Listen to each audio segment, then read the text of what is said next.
All right, Kingsley, so I saw you about a month and a half ago at the Giant Skills event out here, and you were thinking maybe you might make a decision this month. What's the timeline now? By the end of this month, most likely. End of this month? Yeah, I don't have a specific date, but I want to get out of the way already. Just what kind of stress and pressure is on you right now as one of the top uncommitted guys in the country? I'm sure you're getting calls and texts like crazy every day. It's honestly, it's just a blessing because you only go through it one time in your life, and I'm a senior and I had this recruiting one time in my life, so it's just a blessing, and wherever I go is, yep. Well, if you're that close to a decision, do you kind of know in your head what it's going to be yet, or where's your mindset? It's between a few schools right now, down to like the top 3, but it's going good. Obviously, you're not going to reveal. I get that, but like in your mind, do you know it's probably this school or it's probably that school? Does it change each week, or it's changing back and forth? But yeah, it's hard, but I gotta choose sooner or later. Well, I wanted to ask you about USC's approach. I know that you are a top priority for them. They're going after you hard. How often do you talk to Tim Drevno, Vianney? Every day. Talking to Coach Vianney every day. Talking about what we're eating, see what we eat the most. And Coach Drevno, we're talking to a defensive coach too, Coach Vic, and it's going great. And yeah, those guys. How important is a close relationship like that with a coach as you work through? And you may have the same thing at Oregon. I don't know. Yeah, it's good, but like you can't be too close to somebody and you still, you know. Yep.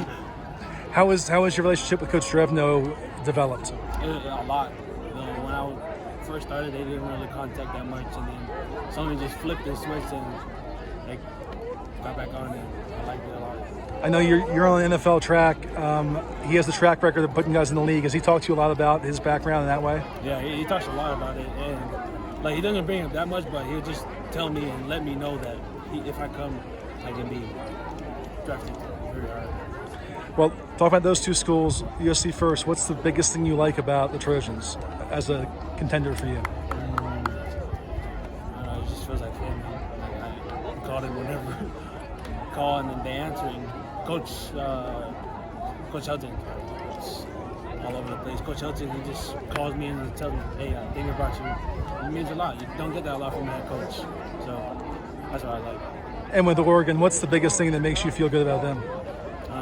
It goes back and forth because it's like I have 2 families, and when it comes down to it, I go to one family or I go to the other. But I know they said wherever I go, they're both supporting me, so that's what I like. That's a relationship I have right now. How are you going to get to that final decision and know it's the right choice for you? What's the factor that's going to make you feel 100% about it? Whatever it comes down to, my family chooses. I didn't come here alone. My family bring me up and took me to all the places where I need to be to get me where I am now. So wherever my family feels more comfortable and I feel comfortable, that's what I do. Well, just lastly, I know you haven't been to USC in a while. Is that an obstacle that you haven't been on campus in a while, but you have been to Oregon? A little bit. They're trying to get Zoom calls, but I can't Zoom call with always in and out of stuff. But it sucks that I haven't visited since the 8th grade year, but I don't really care about what the school looks like. As long as I know what the football team is and know what I'm going to do, then I'll be fine. And how happy are you going to be when this is over and you have your decision made? Oh, relieved.